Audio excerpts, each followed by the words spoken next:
Hi, this is Chris McKee with Alamo Music, alamomusic.com, and I'm having fun today. It's a tough job. Somebody's got to do it, right? So, it was about a little over a year ago that we took to YouTube and we got to show all you fine folks Taylor's redesigned 814 CE. And the 800 series has taken off. It's more popular than it's ever been, and the changes that Andy Powers and the folks over at Taylor have made to the lineup are stunning.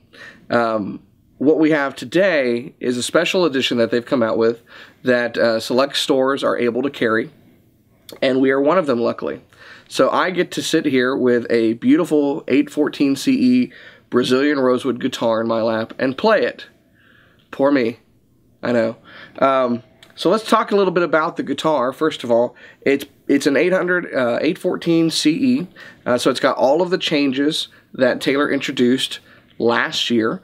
Those include the thinner finish, 3.5 mils, which is the thinnest finish in the industry. It's as thick as a sheet of paper, which is incredibly thin and gives the guitar greater resonance because there's less finish on it. So it's got the thinner finish, it's got the performance bracing with the relief route.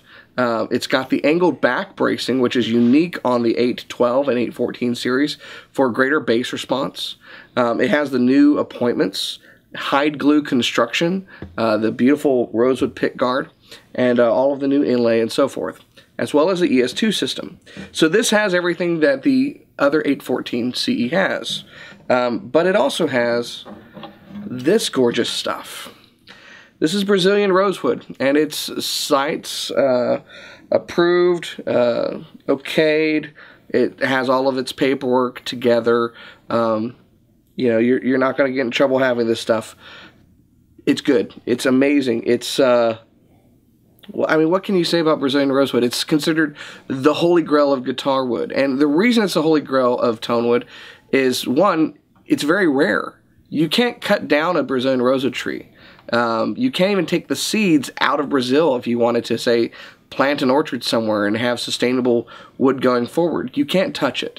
Everything that is available on the market, unless it's been poached or something done illegally, is wood that exists before the treaty, which means, what was it, prior to the 70s when the treaty was signed, or 60s. So it's very rare wood, but it also is an incredible tone wood in its own right. That's why it was used so much. One of the things that a pre-war Martin has going for it is the woods, Adirondack spruce and Brazilian rosewood. So it's an amazing tone wood. Now, we often utilize, and what's used on the normal 814 CE is East Indian rosewood. And East Indian rosewood is a fantastic tone wood, but it's not quite the same. There are differences in the response of the wood. I would say Brazilian rosewood tends to have a more fundamental bass note, but it's actually not quite as bassy as East Indian rosewood because there are more overtones in the wood than there is with just East Indian rosewood. There's a lot of volume that comes out of it. You get nice crisp highs, nice lows, that scoop mid-range you'd expect from rosewood, but there's a lot more volume. There's a lot of overtones. There's great sustain. It's beautiful. Let's talk about the collectability of this.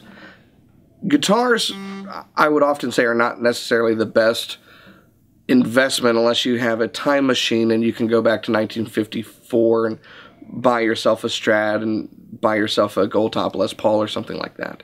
The market is what the market is, and you'll get what people want to pay for something. But there are certain times you come across a guitar that, because of its inherent construction, is going to be valuable. And this is one of those times.